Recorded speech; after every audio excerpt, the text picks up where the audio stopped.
primeiramente, muito boa tarde a todos.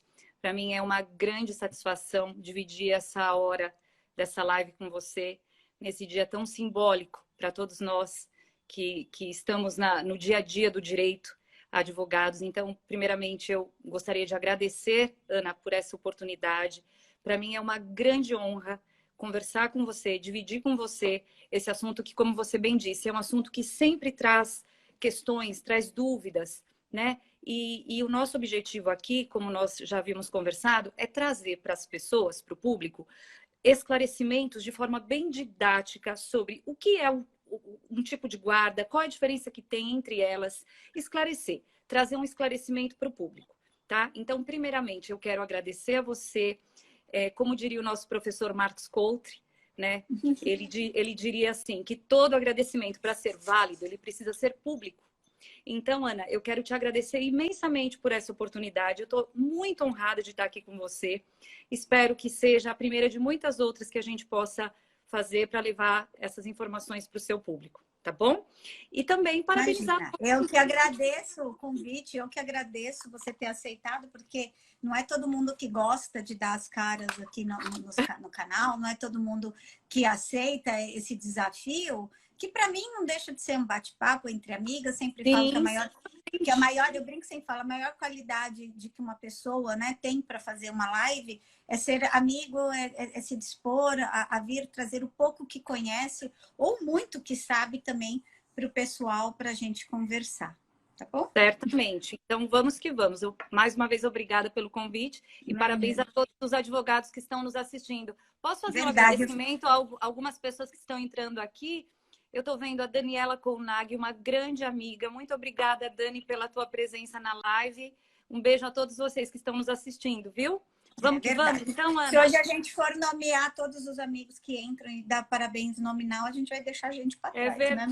Né? Vou começar aqui, ó, durante a live, se você me permitir, eu vou agradecendo aos colegas que estão entrando. Não, fica à vontade. Vamos lá. Um dos temas que sempre surge, e eu brinco dentro do escritório todas as vezes que eu trago, né, que um casal chega para a gente e fala assim, eu tenho que resolver meu divórcio ou minha dissolução de união estável, eu tenho que resolver a questão de guarda e alimentos, a gente sempre conversa e fala, né? Lá vem o trio. No escritório a gente chama do trio, né? O que é hoje? É um trio, né? O que é o trio? O trio são as 3 ações. E sempre quando chega na parte de guarda, a gente tem as dúvidas a respeito, né? O que é guarda compartilhada? Guarda compartilhada vem lá de 2010, colocado em prática mais em 2013, ali, né? Ficou ali um tempo meio que no limbo e tal. Ou seja, a gente já tem praticamente 7, 8 anos de guarda compartilhada na prática, de ser obrigatório ser lei. A gente sabe que nem sempre isso dentro do nosso judiciário funciona. Então, o que a gente pode trazer para desmistificar essa diferença entre os tipos de guarda? Vamos lá, então. Muito bem. A guarda, ela é o poder que um determinado genitor, seja ele o pai ou a mãe, detém sobre os cuidados de um filho, tá? Então, esse é um conceito bem básico de guarda. E aí, nós temos que analisar um histórico da evolução da nossa legislação que atribui a guarda a um ou a outro genitor, dependendo da realidade, do tipo, né, digamos assim, de convívio, do tipo de relacionamento que existe entre os pais. Existem pais que têm uma facilidade no diálogo, no convívio. Então, normalmente, nessas situações, os juízes consideram a guarda compartilhada viável, mas em algumas situações, embora hoje ela seja uma regra na nossa legislação, na prática, quando há uma litigiosidade muito grande entre os pais, nem sempre a guarda compartilhada é a melhor opção. Por quê? Porque é uma premissa que haja o mínimo de diálogo entre os pais para que a guarda compartilhada funcione. Ela pode ser muito bonita na teoria, mas se não houver entre os pais um diálogo e um entendimento mínimo, ela acaba não sendo profícua, não sendo útil, não sendo apta. tá? Ela acaba sendo, ela resvala ali, né, na litigiosidade entre as partes, no grau, né, ali de briga entre os dois por umas questões que seriam inerentes do dia a dia de um casal, né, e que aquilo passa a deixar de ver. Eu acho que a grande questão, né, que esbarra na guarda compartilhada, aí, né, na questão, é a falta de comunicação entre as partes, né? Então, a gente teria que ter como base nessa guarda compartilhada a comunicação entre aqueles genitores, né? Vamos assim colocar. Exato. Oi, Mônica, um beijo, feliz dia das advogadas para você, uma das mais militantes que a gente tem aqui no grupo. Bom, é um prazer falar com vocês, estar aqui com vocês. Então, na verdade, a gente começa a falar sobre a guarda compartilhada, mas eu acho que valeria a pena a gente falar sobre um conceito de guarda compartilhada, porque a doutrina, a própria legislação, ela prevê várias espécies de guarda, e para que a gente possa trazer esse esclarecimento, eu penso que a gente pode primeiro conceituar o que vem a ser a guarda compartilhada, passando por outras espécies, como, por exemplo, a guarda alternada, que a gente pode falar daqui a pouquinho. Então, eu gostaria, se possível, Ana, de trazer um conceito da guarda compartilhada para o seu público. Fica à vontade, Lu. Fica à vontade, faz aí. Vamos lá, então. Olha, o que vem a ser a guarda compartilhada? A guarda compartilhada é aquela em que há a responsabilização conjunta e o exercício de direitos e deveres do pai e da mãe que não vivam sob o mesmo teto, concernentes ao poder familiar dos filhos comuns. Ou seja, dois pais que não estão mais, que estão separados, assumem a responsabilidade de cuidar daquela prole de maneira que ambos participem sem necessariamente viverem, ou melhor, sem necessariamente terem dois lares distintos. E aí é que entra normalmente as pessoas confundem com a guarda alternada. Porque na guarda compartilhada, o que nós temos? Nós temos os pais que assumem a responsabilização pelos cuidados, por exercer esse poder, né, sobre a criação, o dever de criar, de educar, de passar os seus princípios, independentemente do fator tempo, do fator físico, de estar fisicamente com a criança ou com o adolescente, tá? E aí é que a gente observa até uma confusão na própria legislação, porque a legislação, ela frisa muito a questão do tempo e do lugar. Temporal, né? Ela fala de uma divisão igualitária de tempo.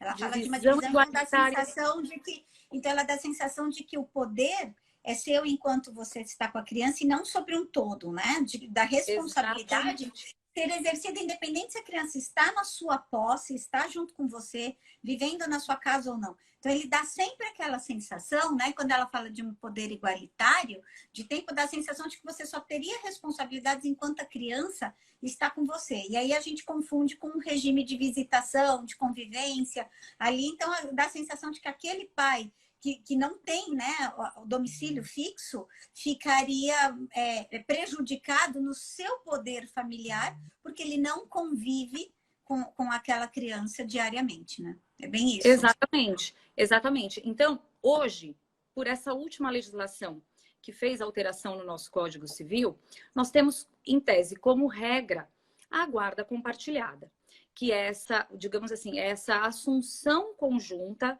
do compromisso de compartilhar a responsabilidade. Daí o nome, compartilhada. Nós pais, assumimos o compromisso, a responsabilização conjunta de passar para os filhos todos os nossos princípios e valores, educação e etc. Essa é a regra, tá? Só que nem sempre, como eu disse no início, nem sempre a guarda compartilhada, ela se coaduna com a realidade fática. Embora ela seja uma regra, ela não se coaduna com a realidade, com a prática.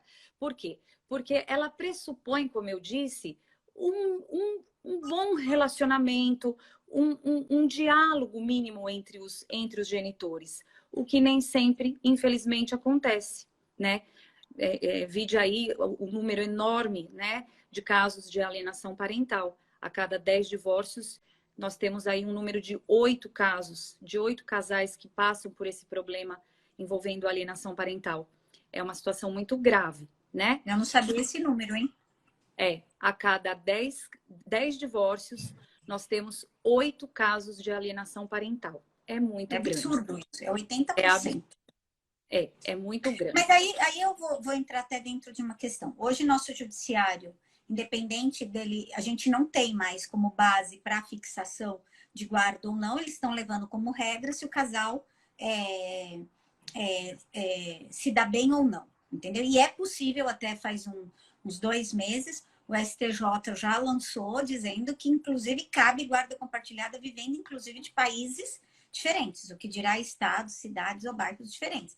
Então, a gente tem que tirar que essa questão é meio que para obrigar mesmo o pai e a mãe, a guarda, quando eles fixam, a conversar, né? Exatamente. A fazer essa situação, a deixar certinho, a colocar, obrigar com que esse casal conviva. É entender que a guarda, no poder dessa guarda compartilhada, seria aquela que, assim, entender que o tempo de divisão, que aí a gente vai falar de guarda compartilhada, que na realidade alternada a gente fala que é o domicílio, né? Até aí para todo mundo entender. O que a gente tem que entender? Que é aquela coisa, você não estaria com a criança 100% do tempo para ser pai e mãe quando a gente vive junto, né? Né? Que a gente está ali vivendo junto e tal. Então, você não está no poder, às vezes, da criança. Às vezes você está viajando, às vezes você está trabalhando e você não está. E você exerce o seu poder de pai, o seu poder de mãe. E é entender que a pessoa não é porque está vivendo sobre tetos diferentes, né? Que a gente acaba deixando de exercer esse tipo de poder domiciliar. Então, tirar um pouco disso. E aí é onde você começa a acreditar que o outro, quando já não está dentro de casa, ou que aquele pai ou aquela mãe não conviva num tempo um pouco maior com aquela criança, de que o brinquedo, eu não gosto de falar, mas quando entra na questão alienação parental, parece que é guerra pelo brinquedo mesmo, é onde acaba dando esse número altíssimo de alienação parental. Por quê? Porque você acha que o outro não tem o poder, não tem o direito do poder de decisão, porque não está sob o mesmo teto. Exatamente, é isso mesmo.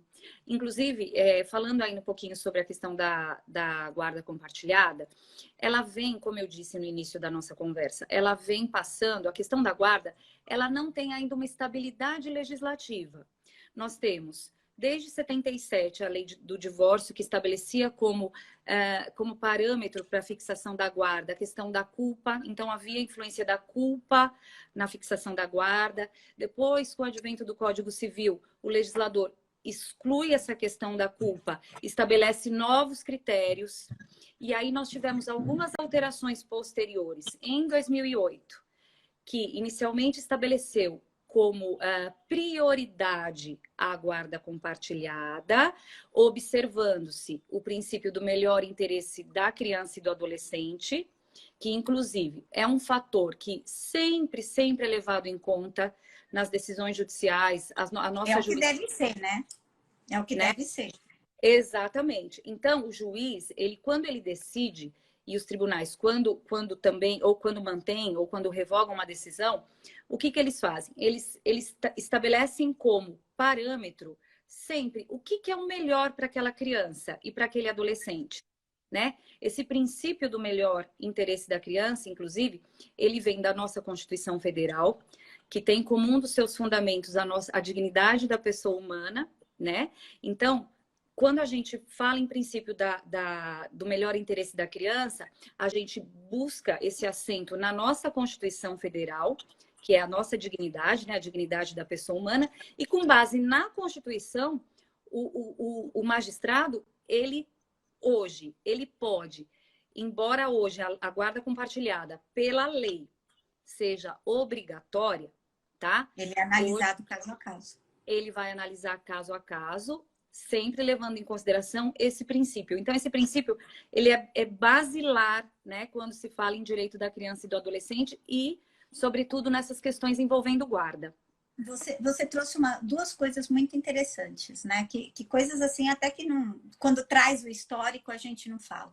Se a gente for ver, né? A gente fala, você estava falando, a guarda, antes, para fixação de guarda, era discutido a culpa na separação de sanção, aquele que desse causa a separação perdia o direito de manter a guarda dos filhos menores consigo, né? Então, a gente ainda traz, eu acho muito doido, porque ainda chega isso, né? Em 2021 ainda chega isso dentro do escritório de uma questão lá de 77, porque é a nossa geração que escuta a geração anterior falando e vem trazendo, né? E vem trazendo essas questões para a gente, né? Vem passando de boca em boca e vem trazendo. Mas se a gente for discutir, quando não se discute a culpa do casal pelo fim do casamento, e aí a gente vai tacar fogo no parquinho, né? Sair até desviar um pouquinho ali da questão, mas eu falo assim, a gente pode ver que tem grandes casos de litigiosidade e acaba ocorrendo muitas vezes a questão da alienação parental, porque é uma transferência da mágoa entre o casal pela não discussão de culpa, refletindo nos filhos. Entendeu? Perdão. Sim, conseguiu? Certamente. Sim, entendi. Desculpem. A questão é a seguinte: normalmente, numa situação envolvendo uma separação ou um divórcio, uma das partes sai muito ferida e acaba trazendo no seu íntimo essa dor que, de alguma maneira, vai resvalar na discussão da guarda, né? Então, acaba, e aí a gente, sem querer, a gente acaba entrando no tema alienação parental. O filho ali acaba sendo utilizado como um instrumento de vingança, né? Seja numa discussão sobre a guarda,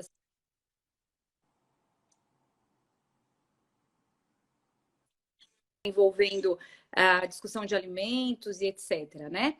Então, o que acontece? A gente precisa ter uma noção.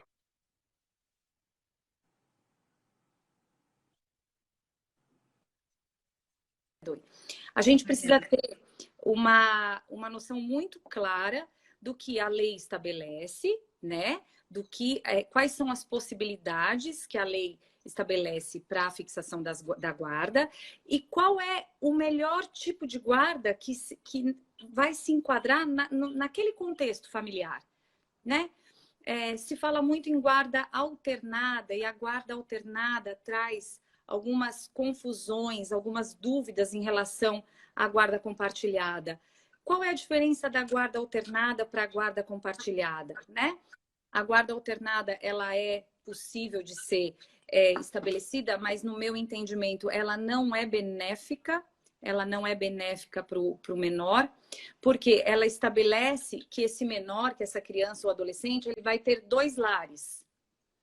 E essa divisão de tempo e de lares não se considera, pelo que se verifica, né, nos estudos psicológicos e etc., ela não se verifica como positiva para o desenvolvimento da criança, né? Okay. Então, o que seria a guarda alternada? Vocês me escutam? Não, fala que depois eu complemento. A guarda alternada, pode falar, Ana, eu tô te ouvindo. Não, pode falar, termina e depois eu te falo. A guarda alternada, ela também é conhecida como guarda ping-pong ou guarda de mochileiro. É aquela guarda em que a criança fica segunda, terça e quarta na casa da mãe, na quarta-feira ela pega a mochila, vai para casa do pai e fica no pai. Quinta, sexta e sábado. Então, ela tem esse ping-pong. Isso é positivo para a criança? A maioria do entendimento de psicólogos e técnicos da área entende que não. Então, na guarda alternada, a gente tem divisão de tempo. Na guarda compartilhada, não há essa previsão, não há divisão de tempo, há uma responsabilização conjunta. E é isso que eu gostaria de frisar, porque é uma dificuldade, normalmente, que as pessoas têm de compreender. Inclusive, entendem que a guarda compartilhada exonera alimentos. Isso a gente vai entrar. O que acontece dentro dessa coisa que eu prefiro, até eu não sei, isso é uma questão minha, tá, Lu? De dizer. O que eu trago dentro dessa situação? Não existe guarda alternada. Ou a guarda é compartilhada, direitos e responsabilidades sobre a vida civil da criança. O que é? Escola, onde que vai estudar, o que vai fazer, como que a gente vai criar essa criança, se vai para natação, se não vai. são de ambos os pais, ok? Quando a gente fala ou guarda unilateral, onde um só dos genitores, por uma questão, vai ser definido como aquele que detém o poder de escolher a escola, escolher aonde que vai morar, o que que vai fazer, e o outro simplesmente o regime de convivência com aquela criança, ok? O que a gente não existe, ao meu ver, Ana, e aí é uma questão aqui para a gente trazer para o pessoal e soltar para quem quiser também responder. Isso daqui é debate, isso daqui é posição. Eu, Ana, ao meu ver, não existe guarda alternada. Por quê? A guarda alternada pressupõe que, assim, enquanto a criança estiver comigo, eu mando na criança, eu defino a escola, eu defino que remédio, se ela toma remédio, se ela faz homeopatia, se ela faz natação. Enquanto que, quando estiver com o outro genitor, no momento que estiver com ele, é isso. O que nós estamos comentando, que criança mochileira e criança ping-pong, isso seria domicílio alternado. Então, o juiz determina a guarda compartilhada, ele diz a responsabilidade sobre as decisões é de ambos e independe de onde é que essa criança esteja. E que o domicílio, o que eles não gostam é o domicílio alternado, que é esta coisa de ir e vir, né? Por quê? Porque acaba, e aí é onde entra nessa confusão da questão da guarda compartilhada, que entra o quê? A questão de que, quando vem com essa divisão de tempo, que eles vêm dizendo da divisão de tempo, dá a sensação que tem que alternar para ver uma igualdade dessa convivência. Não é isso. É a convivência que melhor se der. Independente, se a gente não fizer a criança ping-pong e a criança mochila, seja ela de semana a semana, dia sim, dia não, 3 dias, 4 dias, não importa, alternando, para que haja uma divisão realmente igualitária, a criança realmente vai ser um ping-pong. Então, o que eles entendem? Que a convivência pode ser ampla, pode ser de uma maneira melhor, uma maneira mais benéfica, mas que ela vai ter que ter um equilíbrio para transformar a rotina desta criança de uma maneira que psicologicamente ela não dá. 2 lares, teoricamente, ela teria que ter. Por que ela teria que ter 2 lares, ok? Porque a casa do genitor que não tenha domicílio fixo, independente que seja coisa, vai também ser o lar da outra criança, né? Ele ter uma estrutura, ele ter seu quarto, ter toda aquele desenvolvimento, todo aquele apoio ali naquele lar. O que a gente entende, e aí aqui onde há essa grande confusão do domicílio em relação à guarda, é que a guarda a decisão tem que ser uma só. Independente que a decisão seja, ele vai ficar 3 dias na casa de um, 3 dias no outro. E funciona para alguns casais, ok? O que a gente tem que entender é que a guarda, a modalidade guarda, que é os poderes inerentes à responsabilidade, não existe alternada. Ou ela vai ser conjunta, na compartilhada, ou ela vai ser de um só, na unilateral. Não existe outros 2 tipos de guarda, só esses 2. O que a gente tem é domicílio fixo no pai, domicílio fixo na mãe, ou o domicílio alternado entre a casa de um e de outro. Exatamente, perfeito. É isso mesmo. Perfeito. Tá, perfeito. E só uma questão que eu não sei se a gente já pode entrar nesse assunto, que pode entrar no que você quiser, porque o horário já foi, ó. Meia hora já parece, mas já era, né? Nossa, já passou hora. Então, o que acontece? Normalmente, o que a gente observa muito hoje em dia são clientes que nos perguntam o seguinte: se eu tiver a guarda compartilhada, eu fico isento, eu não preciso mais pagar a pensão? Eu estou livre de alimentos? Essa é uma pergunta muito comum, é uma questão que as pessoas trazem para nós. Não. A guarda compartilhada, ela não isenta o devedor de alimentos, tá? O fato de dividir essa responsabilidade não tira daquele que tem a guarda, que tem a criança, as despesas inerentes que essa criança gera, né? Então, é importante que isso fique muito claro, porque o que a gente observa é um aumento, é uma demanda de pais ou, enfim, do outro genitor que solicita ou que imagina que a guarda compartilhada vai ser um meio dele se eximir da obrigação alimentar. Isso não é verdade. Então, eu sempre falo, eu explico didaticamente para os meus clientes da seguinte maneira, Lu, para você trazer para o pessoal que está assistindo e escutar. Existem despesas, a gente divide despesas em alimentos de 3, eu sempre faço 3 coluninhas. Mensal, a coluna moradia e a coluna anual.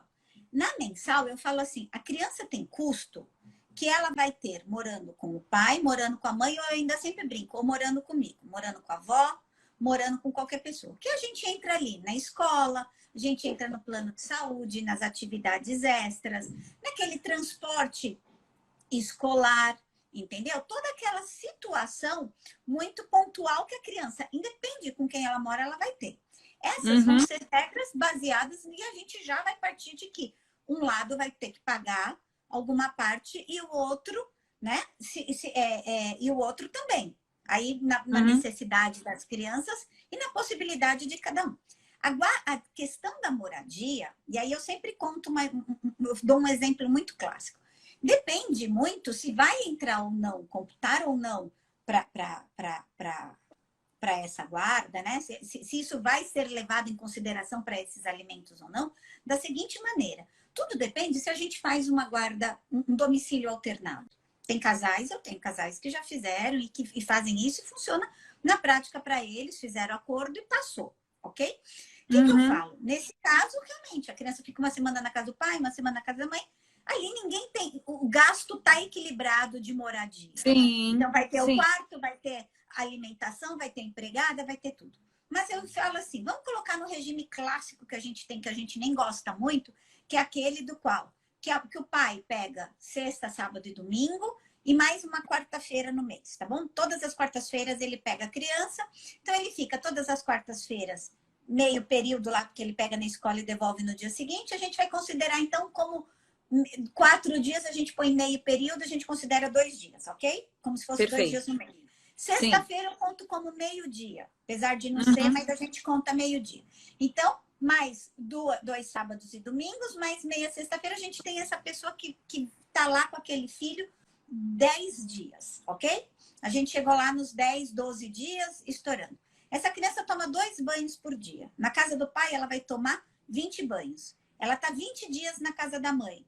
Ela vai tomar 2 banhos por dia, ela vai tomar 40. Eu falo, então, é nesse desequilíbrio de conta, por isso que vai entrar as despesas de moradia.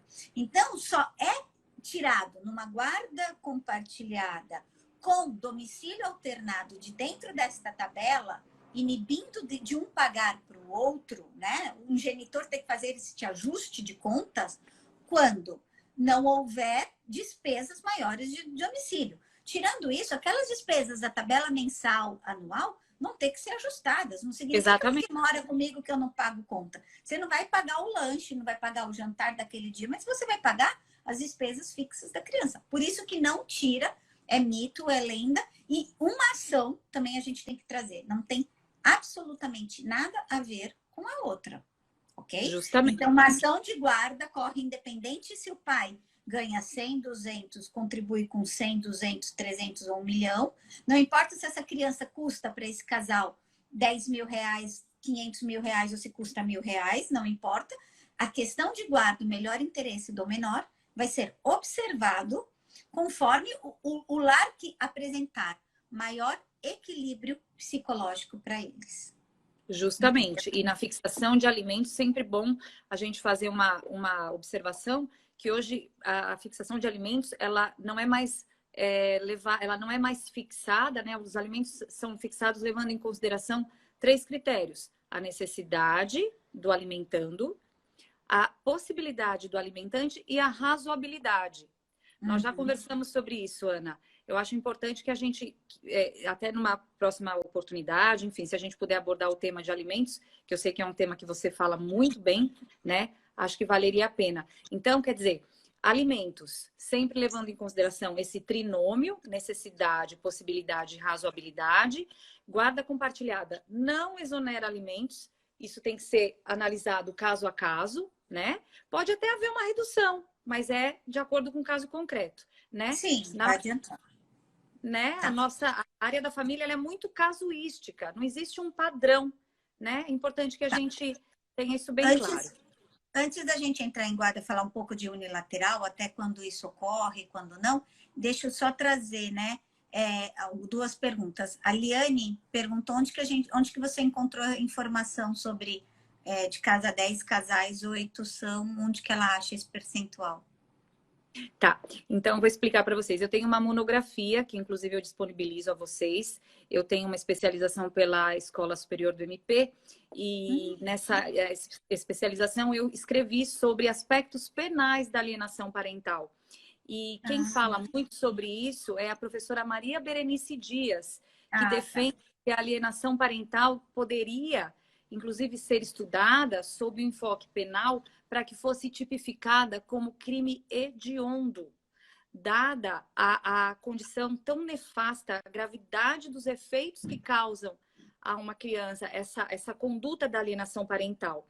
Então, uma corrente doutrinária defende que, bom, primeiro que a lei que regula a legislação, a alienação parental, ela até está passando por revisões e etc. As penas para alienação parental são muito brandas, né? Tudo de maneira muito leve. E esse dado eu posso disponibilizar. Depois, se você quiser me chamar, pode me chamar, eu passo para você, tá? Mas é uma doutrina da Maria Berenice Dias. Ok.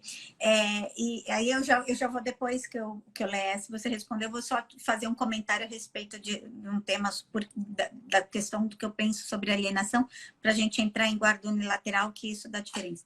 Tem um caso de guarda, a Márcia, tem um caso de guarda compartilhada homologada, em que a criança é mochileira. Meu cliente era o pai que esteve com a criança desde o nascimento. Achei uma decisão péssima, mesmo porque os pais não se davam bem. É bem complicado, né? Bem complicado. Sim. O que acontece? Como a gente já conversou no início, os tribunais, as decisões são muito conflituosas.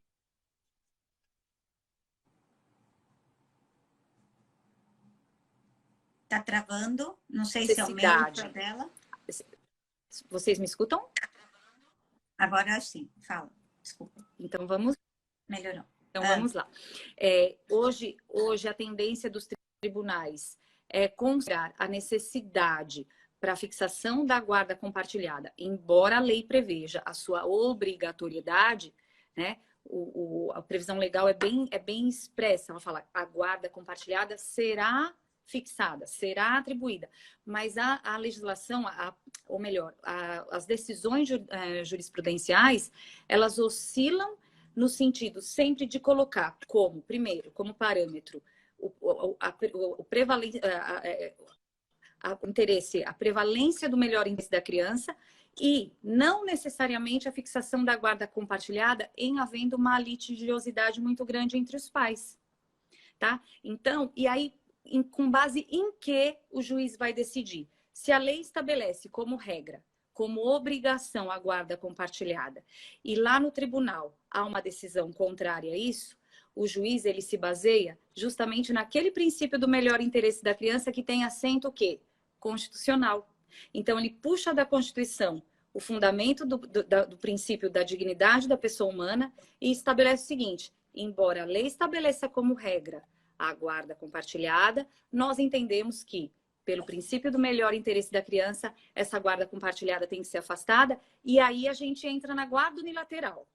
Tá, mas aí como que a gente vai definir esse... Aí só para trazer, eu já vou emendar duas perguntas e eu já falo aqui para você. O que acontece, né? Como que a gente define esse melhor? Como que é definido, né? Como que a gente descobre, né? Como é que essa criança, se está sendo atendida ou não, e tal. É através do estudo psicossocial, gente. É o que a gente chama, que é aquela questão que vai no psicólogo, o fórum faz entrevista com um, faz entrevista com outro, faz entrevista com a criança, né? Para escutar. Então, é assim que o juiz define se aquela guarda vai ser a regra, e mesmo que os pais não se deem bem, se é só uma litigiosidade passageira, ou se ele é uma litigiosidade que impede realmente uma convivência e a decisão. Mas eu vou falar, Ana, tenho vivido uns casos muito pesados de guarda, de brigas por guarda. Normalmente, há meses e meses eu venho defendendo mais pais do que mães, ok? E aí eu acho muito falho o nosso sistema da verificação da melhor interesse dos menores. A gente tem, e é um tema muito sensível, por isso, e agora eu deixo em aberto, até porque que a maioria vai falar assim: Ana, você nunca fez uma live só sobre alienação. Porque eu acho que a lei tem que ser colocada de uma maneira reformada para algumas coisas. Não é só a Certo. questão da tipificação criminal da coisa, mas eu acho que ela tem que ser reformada para o diagnóstico, porque a gente tem um sistema ainda muito falho. A gente tem um sistema muito falho do melhor interesse da criança. Por quê? Porque é muita gente, muito processo, uma judicialização absurda dos relacionamentos, ok? Não se esgotam. Cada um se agarrando dentro do seu ponto de vista, sem escutar a parte contrária, sem Sim, entender. Advogados com alta litigiosidade entre eles, entendeu? Estou enfrentando sim. um que a advogada levou como, está com caso, levando como caso pessoal, e com isso a qualidade do serviço fica aquém, porque levar para o lado pessoal, eu sempre brinco, eu tenho uma amiga que fala assim, advogar em causa própria tem um burro como cliente, porque você se emociona, você fica, você meio que perde em questões técnicas, ok? Em relação a isso. Então a gente tem, e o sistema está colapsado. E o que era para ser, no final, uma análise de caso a caso, passou a ser análise, desde então, de situações em generalizada, porque não dá conta o nosso judiciário disso, ok? Então é bem isso que a gente coisa. A Drica Nunes está perguntando, fale um pouco quando o filho for maior, faz faculdade, pai. Drica, isso daqui é alimentos, ok? A gente não consegue falar hoje, porque aqui é guarda. A gente só entrou na questão de alimentos só para dizer por que que isto não entra aqui. Eu estou só respondendo para a Drica que ela está mais uma questão de alimentos do que necessariamente de guarda, que a gente promete responder, depois eu te dou um parecer te dou uma respostinha pelo direct, combinado? A Vivian fala, né? E quando um pai e uma mãe moram em estados diferentes, como que fica? O que fica prejudicado, Viviane, o que fica prejudicado neste caso, em concreto, é a convivência.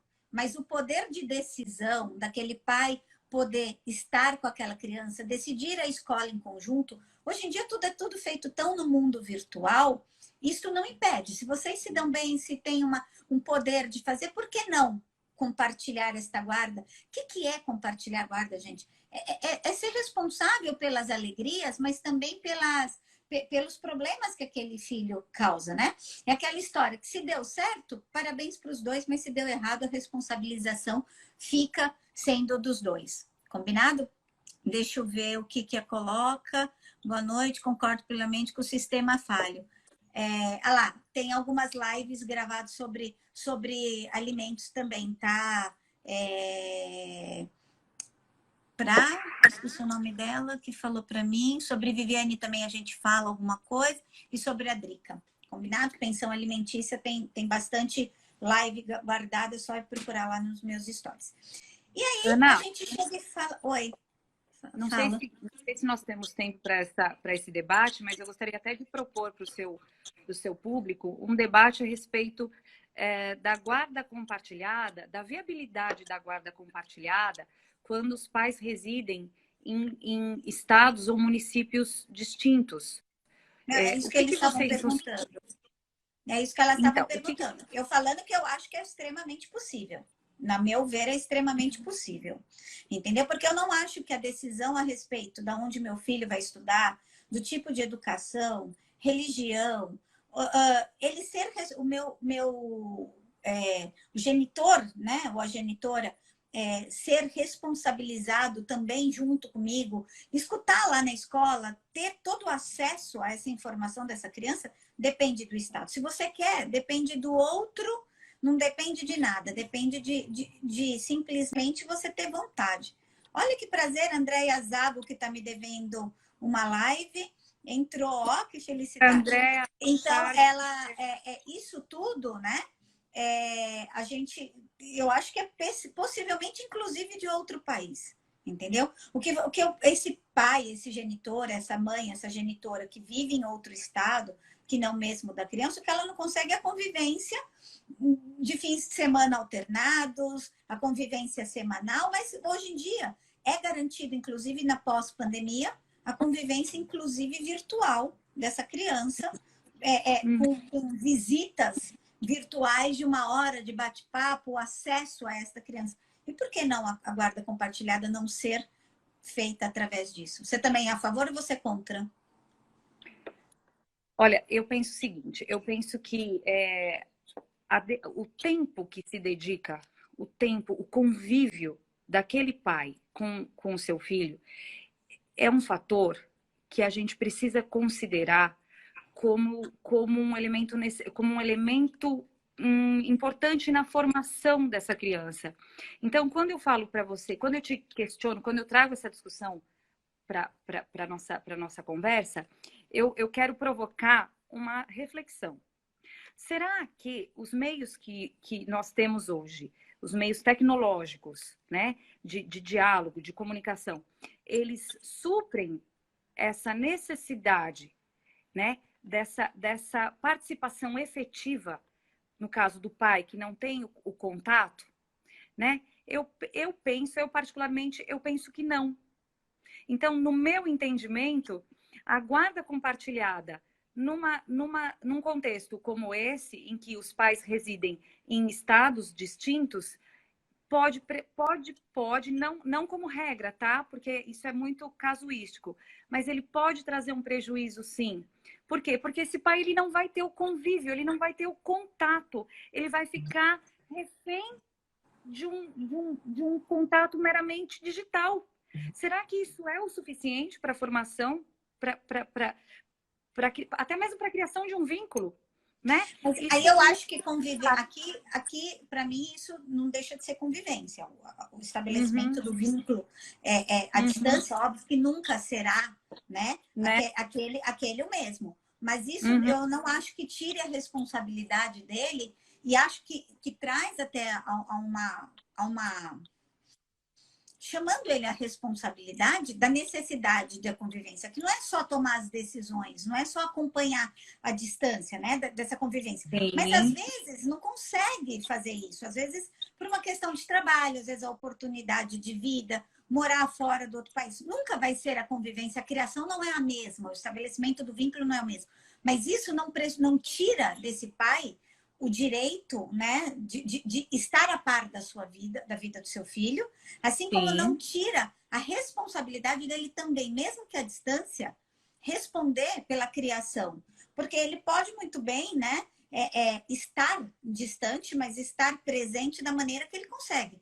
Porque, para mim, tira que meio que, então eu mudo de cidade e tudo bem. E depois eu vou vir cobrar de que essa pessoa virou gente, né? De que essa criança virou gente. Sim. Não, eu acho que pelo menos para decisões básicas de ter a figura, né, ali presente, mesmo que a distância por uma questão, e aqui a gente não está falando da convivência digital morando na mesma cidade, ok? Eu estou falando de estados diferentes por uma questão X aí de problema. Isso vai transformar ele num melhor pai? Essa guarda vai ser com a mesma qualidade do que aquele pai que busca na escola faz? Óbvio que a gente sabe que não. Mas também traz a responsabilidade e tira daquele diretor aquela pecha, né? Aquela situação de que de que ele é simplesmente um provedor financeiro daquela criança e que eu paguei e já basta. Eu acho que é trazer uma responsabilidade nesse sentido. E é uma queixa que nós observamos numa grande quantidade de pais que tem aí seus filhos morando em outros municípios, que tem a fixilhada, mas que na prática ela acaba não se operando, né? E eles dizem para mim, olha, eu sinto um mero pagador, eu pago a pensão, mas eu não... E ele quer simplesmente ajudar a participar da festinha, porque ele se programa e às vezes o cara não fica nem sabendo. Hoje em dia, a escola, por exemplo, tem todos os aplicativos, eles cadastram todos os pais por turma, pai e mãe por e-mail. Então, o cara tem todo o acesso. Ele pode ter o acesso, inclusive, na questão também de saúde, porque os planos de saúde também têm aplicativo. Ele pode se programar para vir. Então, vamos fazer o seguinte, é pediatra que a criança precisa, porque tem lá seus 2 aninhos. Vamos combinar que a gente marca o pediatra toda última sexta-feira do mês. Eu me programo, eu me desloco do meu município, se é possível, né? Mesmo que seja um município, eu ando 50, 60, 100 quilômetros. Ele vai, ele faz, entendeu? Por que não? Né? Então, por que não? Sim. Isso é o direito, esse é o poder da guarda compartilhada. É que a outra quantos casos de guarda compartilhada a gente sabe de que é escondido informações de saúde, informações de vida escolar, entendeu? De coisas básicas, de que a criança vai ter, de que o pai é inibido de participar da festinha do Dia das Crianças, porque ele nem, do Dia dos Pais, porque ele nem fica sabendo, entendeu? Exatamente. Então, isso é a questão da alienação, que é tão pesada, que é tão feita dentro da guarda compartilhada, dentro né, ali, da coisa que faz com que, no fim, né, essa guarda não seja tão bonita no dia a dia quanto ela é no papel. Entendeu? Porque no papel ela é perfeita, né? A gente resolver, eu instituo guarda compartilhada, eu viro regra, ela será compartilhada, né? Como você disse, nessa obrigação enfática, ela será obrigada a ser exercida. Teoria muito linda, mas a prática... Por quê? Porque a prática depende da boa vontade dos genitores. Da responsabilização de cada um de fazer com que ela aconteça. Com que isso aconteça. Né? Porque não basta fazer um acordo diante do juiz, numa audiência, né? No sentido de que vai facilitar, vai cooperar, mas na prática nós sabemos que não é bem assim. Né? Normalmente não é assim. Então, isso acaba trazendo um sofrimento muito grande para o genitor que está privado desse convívio e ele acaba trazendo para si essa sensação de um mero pagador de alimentos, né? Quando eu falo de alienação, por que eu não gosto do tema e hoje eu deixo aberto, ok? Isso eu falo. Porque eu sempre acho que quem diz que sofre alienação também faz, de alguma maneira, ok? Por quê? Porque é uma relação doentia. Eu não vou discutir aqui culpa, eu não vou discutir nível de alienação. Tem partes que fazem, mas aí o outro entra na pilha e acaba virando uma guerra, entendeu? Não sabe a hora de parar e tal. Por isso que eu não gosto tanto de falar, é um tema polêmico, parece que a gente está sempre defendendo. Se você é advogada da mulher, parece que você só defende a mulher, parece que você é advogado do homem, você só defende o homem. É bem complicado. E a lei precisa de muitos ajustes. Assim como a guarda compartilhada, em geral, ela precisa de muitos ajustes. Por quê? Sim. Porque o dia a dia a gente lida com o ser humano, né? Então, é por isso que eu falo. Mas eu só quero trazer um tema aqui para o pessoal em questão de guarda compartilhada. Vamos supor que você, por algum motivo, consciente, inconsciente, você não quer que aquela pessoa, né? Você não quer que aquele seu ex-cônjuge conviva com seu filho por algum motivo de mágoas pessoais e você nem sabe, às vezes, diagnosticar dentro de você. Combinado? Uhum. Pensa no seguinte, empatia. Você está proibindo seu ex-marido de ver seus filhos porque ele arrumou uma nova companheira, porque ele não está pagando. Pensa o seguinte, e se você perder essa guarda e ele tiver na mão o seu filho, o seu amor, que você disse que ama tanto? Como você vai se sentir se você não puder ver? Se você estiver sendo acusada injustamente de alguma coisa? Ou mesmo você, homem, pensa você sendo privado de financeiro, né? Falando que eu não vou bancar isso ou aquilo, você está tirando a alimentação da própria boca. Como você se sentiria se seu pai tirasse da sua boca? É isso, entendeu? É simplesmente, gente, colocar empatia no lugar. Mas não é empatia você se colocando no lugar do outro genitor, é se colocando no lugar do seu filho. Se entendendo o porquê que seu pai e sua mãe estão brigando. Se isso na cabeça de uma criança não faz nenhum sentido, como que fica isso tudo? Se você ama tanto... Vocês já assistiram um filme chamado Escolha de Sofia?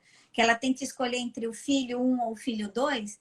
Quem que você escolhe? Você escolhe seu filho para botar na fogueira? Até onde você é capaz de litigar com o outro para fazer prevalecer a sua questão?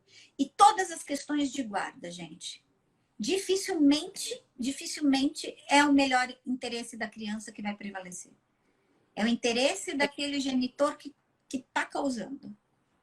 A grande preocupação que esse debate traz é a seguinte: o que a gente observa é que numa situação envolvendo divórcio, os pais ficam litigioso, os pais ficam tão envolvidos nas suas questões, na própria dor, na própria dor, no seu orgulho, naquela dificuldade de ceder, que acabam ignorando o sofrimento do filho. Né? Então, ele está cego na própria dor. Ele está cego na própria dor. Ele está cego na própria dor. Então, ele esquece. Ele não consegue enxergar que aquele litígio está trazendo um prejuízo imenso àquela criança, né? Então, isso é muito comum. A gente observa situações de crianças que estão crescendo com desenvolvimento psicológico dificílimo, não estão conseguindo avançar, não estão conseguindo amadurecer e estão expressando na escola, socialmente, essa dor. Então, de alguma maneira, isso começa a vir, isso começa a aflorar, né? Porque ele tem uma religiosidade tão grande que ele acaba expressando essa dor no meio social dele. Aí começa a ter problema na escola, né? Por quê? Porque os pais não enxergam e ele tem que ser visto de alguma forma. Então, ele começa a expressar. Não, é bem isso, não. E aí você fala assim, eu sempre falo assim, eu venho falando, quem assiste live minha, live minha com frases já foram parar nos meus processos, ok? Já tive advogada parte contrária que vem dizendo que eu falo absurdo e tal, e tal, e tal. Filho, tudo que eu falo aqui eu sustento, independente, é minha opinião, é minha prática de dia a dia e dane-se, né? Então, vamos lá. Mas eu sempre falo assim, eu sempre digo, o ser humano tá doido. O ser humano tá num ponto que eu falo, Jesus amado, né? Tá doido.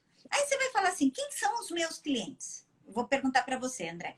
É a geração de 30 e poucos anos, uma geração já de filhos de pais separados, que já sofriam alienação parental ali em suas vidas próprias e que replicam as histórias. E aí eu te falo, quem são esses filhos? Quem são essa população que está doida, que tá doente emocionalmente falando? Já é quem sofreu alienação antes, entendeu? Ele sofreu e ele replica o que ele está sofrendo. Então, é muito problemático isso. É muito problemático, entendeu?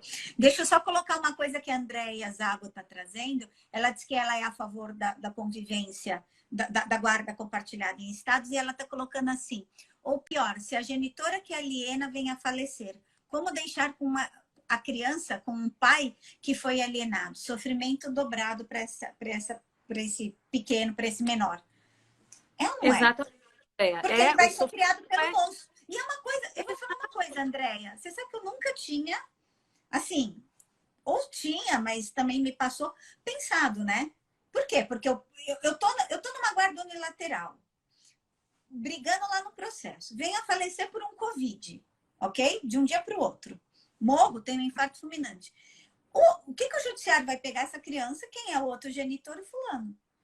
Pegou, entregou. E aí? Acabou a brincadeira, né? E aí aquela criança você vai deixar, entendeu?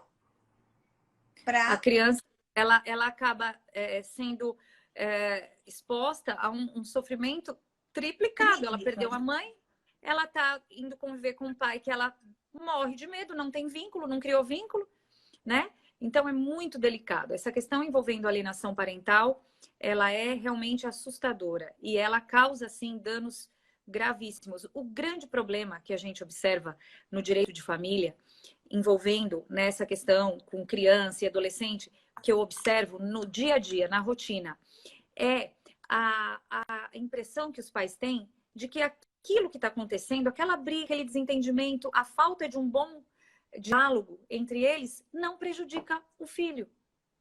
Eles não conseguem enxergar que aquela criança é a pessoa que mais sofre, é o ser que mais sofre, né? Então, eu faço um alerta, até utilizando esse meio que nós temos hoje, né? Para comunicar, para levar para as pessoas essa nossa os pais que estão num processo de divórcio, atentem a isso. Deixem um pouquinho de lado essa dificuldade de comunicação, pensando no bem-estar do seu bem maior, que é o seu filho. Não é, doutora? O que mata, não, o que mata é assim, eu tenho casos, eu tenho vontade de morrer.